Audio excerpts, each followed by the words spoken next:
ठीक है, तो लास्ट क्लास में बच्चों हमने पढ़ा था इलेक्ट्रिक फ्लक्स के बारे में, और इलेक्ट्रिक फ्लक्स जो है हमने उसको कहा था कि अगर किसी एरिया को हम जो है इलेक्ट्रिकल फील्ड में रखते हैं तो number of electrical field lines passing through that area placed perpendicular to the electric field is called electric flux. और इलेक्ट्रिक फ्लक्स को हमने कैलकुलेट किया था फाई इज इक्वल टू किसके बराबर था, E A cos theta. Phi is equal to E A cos theta.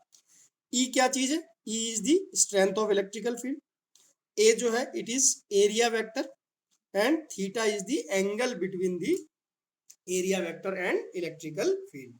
तो ये हमारे पास फ्लक्स की डेफिनेशन थी, phi is equal to E A cos theta, और इसको वेक्टर फॉर्म में हमने लिखा था फाई इज इक्वल टू बराबर हो जाएगा ई वेक्टर डॉट ए वेक्टर, क्योंकि फ्लक्स जो है एक स्केलर क्वांटिटी है और जो है फ्लक्स जो है दो वेक्टर क्वांटिटी के डॉट प्रोडक्ट से हमें मिलता है, ई वेक्टर और ए वेक्टर के डॉट प्रोडक्ट से। अब देखो हमने कहा कि लास्ट जो हम डिस्कस कर रहे थे वो था कि इफ इलेक्ट्रिकल फील्ड, अगर मान लीजिए इलेक्ट्रिकल फील्ड यूनिफॉर्म नहीं है, electrical field is not uniform, अगर इलेक्ट्रिकल फील्ड यूनिफॉर्म नहीं है, यहाँ पर हमारी लास्ट क्लास बन गई थी कि अगर मान लो इलेक्ट्रिकल फील्ड यूनिफॉर्म नहीं है और मैंने किसी एरिया को इलेक्ट्रिकल फील्ड में प्लेस किया और यहाँ पर इलेक्ट्रिकल फील्ड कोई यूनिफॉर्म फील्ड नहीं है, कहीं ज्यादा है इलेक्ट्रिकल फील्ड कहीं कम है।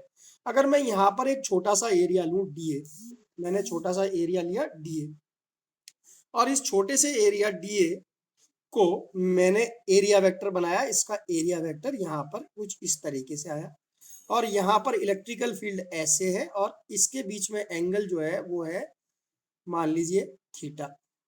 तो इस छोटे से एरिया से the flux from small area D A, इस छोटे से एरिया पर मैं इलेक्ट्रिकल फील्ड को यूनिफॉर्म मान सकता हूँ और इससे जो फ्लक्स लिख सकता हूँ वो लिख सकता हूँ D phi is equal to E D A cos theta. और पूरे एरिया से फ्लक्स, टोटल फ्लक्स क्या करूंगा, इंटीग्रेट कर दूंगा, phi will be equal to integration of D phi. और अब इस इंटीग्रेशन को मैं पूरे एरिया पर करूंगा, तो जो इंटीग्रेशन पूरे एरिया पर किया जाता है उसको हम ऐसे दिखाते हैं, एक गोला लगा के, इसको हम कहते हैं सरफेस इंटीग्रल। एक सर्कल हम बनाते हैं इंटीग्रेशन के साइन पर और ये कहलाता है सरफेस इंटीग्रल। तो जो हमारा टोटल फ्लक्स हो जाएगा वो बराबर हो जाएगा E D A cos theta. Phi will be equal to E D A cos theta. और इसको ऐसे भी लिख सकते हैं, phi will be equal to E vector dot D A vector, surface integral of E vector dot D A vector. इसके basis पर भी हम फ्लक्स की एक डेफिनेशन दे सकते हैं, इंपॉर्टेंट डेफिनेशन है कि flux is nothing but the surface integral of electrical field over an area. Flux is surface integral, फिर से ध्यान रखेंगे, सरफेस इंटीग्रल का मतलब किसी पूरे एरिया पर अगर हमने किसी इंटीग्रेशन को परफॉर्म किया तो वो क्या कहलाता है, सरफेस इंटीग्रल कहलाता है। Flux is surface integral of electrical field over an area, किसी एरिया पर जो है इलेक्ट्रिकल फील्ड का सरफेस इंटीग्रल क्या कहलाता है, इलेक्ट्रिक फ्लक्स कहलाता है। तो ये हमारी बेसिक बात हुई फ्लक्स के बारे में। एक और चीज फ्लक्स के बारे में हमें ध्यान रखनी है, हमने कहा था कि फ्लक्स जो है वो एक स्केलर क्वांटिटी है, लेकिन फिजिक्स में हमने जितनी भी स्केलर क्वांटिटीज हैं ज्यादातर हमारी जो होती हैं, जैसे कि एनर्जी है, जैसे वर्क है, उनको हमने पॉजिटिव नेगेटिव मतलब साइन के साथ लेते हैं, उनका सम जब करते हैं तब एल्जेब्रिक सम करते हैं। तो फ्लक्स भी कुछ हमारा इसी तरीके का है कि हम फ्लक्स को भी यही कहते हैं कि फ्लक्स जो है वो it is a scalar quantity but it can be positive और नेगेटिव। ठीक है, फ्लक्स कैन बी पॉजिटिव और नेगेटिव। किस केस में हम फ्लक्स को पॉजिटिव लेंगे, किस केस में नेगेटिव, नोट लगा के इसको हम लिख लेते हैं अलग से कि मान लो हमारे पास ये एक एरिया और ये हमारा इलेक्ट्रिकल फील्ड ऐसे जा रहा है इलेक्ट्रिकल फील्ड।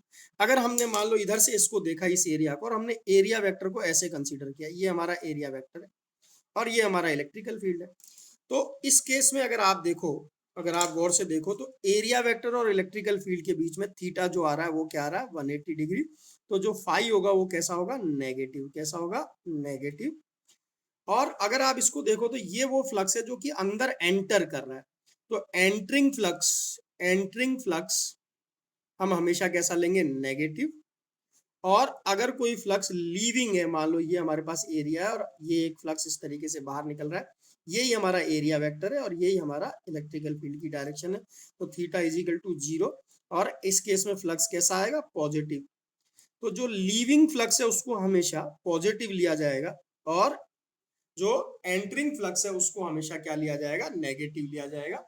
ये इस बात से भी जो है हम जस्टिफाई कर सकते हैं कि अगर मान लो कहीं पर नेगेटिव चार्ज रखा है, किसी जगह पर नेगेटिव चार्ज रखा है, तो इलेक्ट्रिकल फील्ड लाइंस अंदर की तरफ आ रही होंगी और नेगेटिव चार्ज का फ्लक्स भी कैसा होगा, नेगेटिव। और अगर पॉजिटिव चार्ज रखा है तो हम जानते हैं इलेक्ट्रिकल फील्ड लाइन चार्ज से बाहर की तरफ जा रही होती है, तो पॉजिटिव चार्ज का फ्लक्स भी कैसा लिया जाता है, पॉजिटिव। तो leaving flux is positive, entering flux is always taken as negative. आगे चलते हैं, फ्लक्स के हम कुछ क्वेश्चंस देखेंगे बेटा, कुछ न्यूमेरिकल्स। हम इस बेसिक प्रिंसिपल पे सिंपल से न्यूमेरिकल से स्टार्ट करेंगे, फिर हम कुछ अलग तरीके के न्यूमेरिकल भी करेंगे। पहले सबसे पहले स्टार्ट करते हैं एक सिंपल सा न्यूमेरिकल कि मान लो हमारे पास ये सिचुएशन है, a square loop of side 10 centimeter is placed in electrical field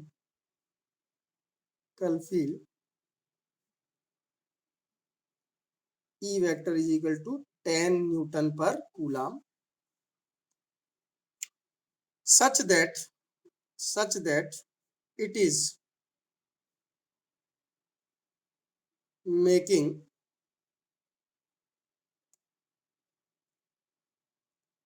an angle 30 degree with field. कि हमने किसी स्क्वायर लूप को ऐसे रखा कि वो फील्ड के साथ 30 डिग्री का एंगल बना रहा है। याद रखेंगे हमें एंगल दे रखा है किसके बीच में, लूप के बीच में और फील्ड के बीच में। तो हमारे लिए जो है, हम अगर इसको डायग्राम को ड्रॉ करें तो ये हमारा इलेक्ट्रिकल फील्ड है और क्योंकि यूनिफॉर्म फील्ड दे रखा है तो 10 न्यूटन पर कूलम इसकी स्ट्रेंथ है, हर जगह सेम रहेगी। और हमारा जो फील्ड है, जो हमारा लूप है, वो कुछ इस तरीके से रखा हुआ है, ये हमारा स्क्वायर लूप है और ये जो लूप है, this loop is making 30 degree angle. ये जो लूप है ये कितना एंगल बना रहा है, 30 डिग्री एंगल बना रहा है। याद रखेंगे हमारा जो फॉर्मूला होता है फाई, वो बराबर होता है किसके, ई ए कॉस थीटा।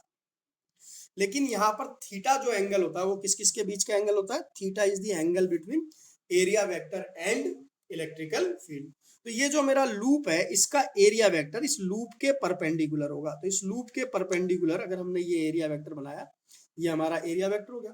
और क्योंकि ये जो है ये 90 डिग्री है टोटल एंगल और ये एंगल 30 डिग्री है, तो ये बचा हुआ एंगल आएगा 60 डिग्री। तो मेरे लिए थीटा जो इस केस में हो जाएगा वो कितना हो जाएगा, theta will be 60 degree. Theta 60 degree हो गया। एरिया अगर मैं कैलकुलेट करूं तो एरिया हो गया, साइड मेरे को दे रखी है कितनी, 10 सेंटीमीटर। साइड है मेरी 10 सेंटीमीटर। अगर इसको मीटर में बदलूंगा तो 10 इंटू 10 की पावर -2 और इसका स्क्वायर कर दूं तो इतने मीटर स्क्वायर मेरे पास एरिया आ जाएगा। यानी एरिया मेरे पास आ जाएगा 10 की पावर -1 और इसका स्क्वायर यानी 10 की पावर -2 मीटर स्क्वायर। ये मेरा एरिया आ गया 10 की पावर -2 मीटर स्क्वायर। ई की वैल्यू मेरे को पता ही है, ई मेरे को दे रखा है कितना, 10 न्यूटन पर कूलम।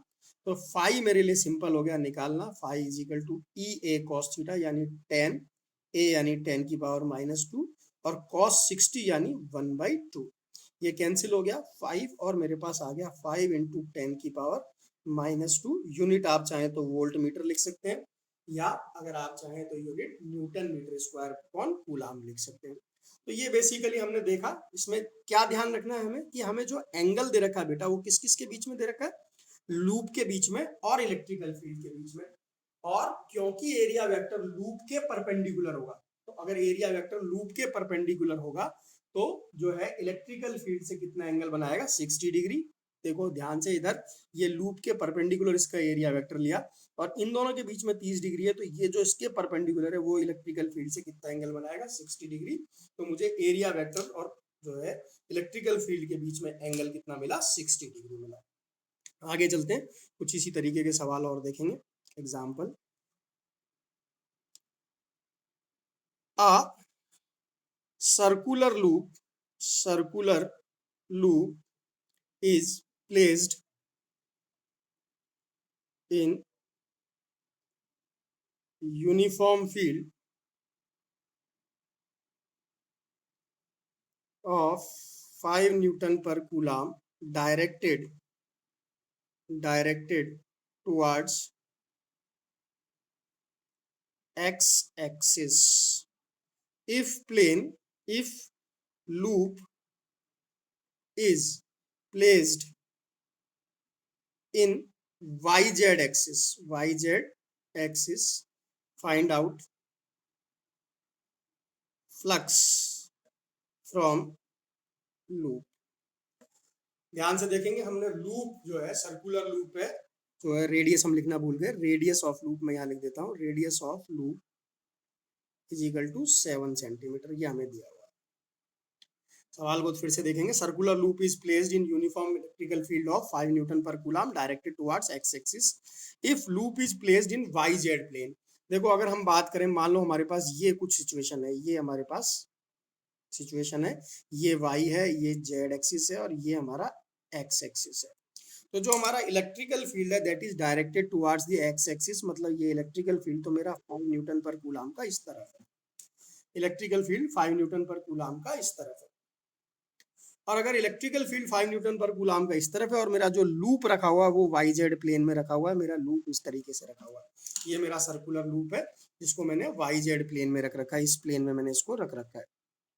तो वाई जेड प्लेन में अगर रख रखा है तो इसका एरिया वेक्टर जो होगा वो किस डायरेक्शन में होगा, जो भी चीज वाई जेड प्लेन में उसके परपेंडिकुलर अगर अपन लेंगे तो एरिया वेक्टर खुद भी किस में आएगा, एक्स डायरेक्शन में। तो अगर एरिया वेक्टर मेरा एक्स डायरेक्शन में आया और मेरा इलेक्ट्रिकल फील्ड भी एक्स डायरेक्शन में, तो थीटा इज इक्वल टू मेरा कितना हो गया, 0 डिग्री, और थीटा 0 डिग्री हो गया, एरिया मेरा कितना हो गया, पाई आर स्क्वायर, यानी 22/7, और आर की जगह मैंने रख दिया कितना, 7 सेंटीमीटर मुझे आर दे रखा है, तो 7 इंटू 10 की पावर -2 और 7 इंटू 10 की पावर -2, मैंने मीटर में बदल दिया इसको। एक 7 से एक 7 कैंसिल हो गया और जो मेरे पास एरिया का वैल्यू आ गई वो आ गई 10 की पावर -4 टोटल, और 7 दूनी 14 का 4, 7 14 और 154 इंटू 10 की पावर -4 मीटर स्क्वायर। अब मेरे पास फ्लक्स निकालना आसान है, फाई इज इक्वल टू क्या होता है, E A cos theta, theta is equal to 0, cos 0 की वैल्यू अपन 1 रख सकते हैं, फाई इज इक्वल टू हो गया 5 इंटू 154 इंटू 10 की पावर -4, और अगर मल्टीप्लाई करोगे तो 5 4 जा 22, 7 और 7, एक बार फिर से चेक कर लेते हैं, 2 7 और 7 इंटू 10 की पावर -4, और इसको हम यूनिट लिख सकते हैं वोल्ट मीटर या newton metre square upon coulomb. इस क्वेश्चन में फिर से देखेंगे ध्यान से, क्या हमने लॉजिक लगाया कि जो लूप था वो वाई जेड प्लेन के अंदर रखा हुआ था, तो अगर लूप वाई जेड प्लेन में है तो उसका एरिया वेक्टर हमेशा किस डायरेक्शन में होगा, एक्स डायरेक्शन में होगा, और क्योंकि इलेक्ट्रिकल फील्ड भी एक्स डायरेक्शन में था तो हमने फ्लक्स और ई और ए वेक्टर के बीच में जो एंगल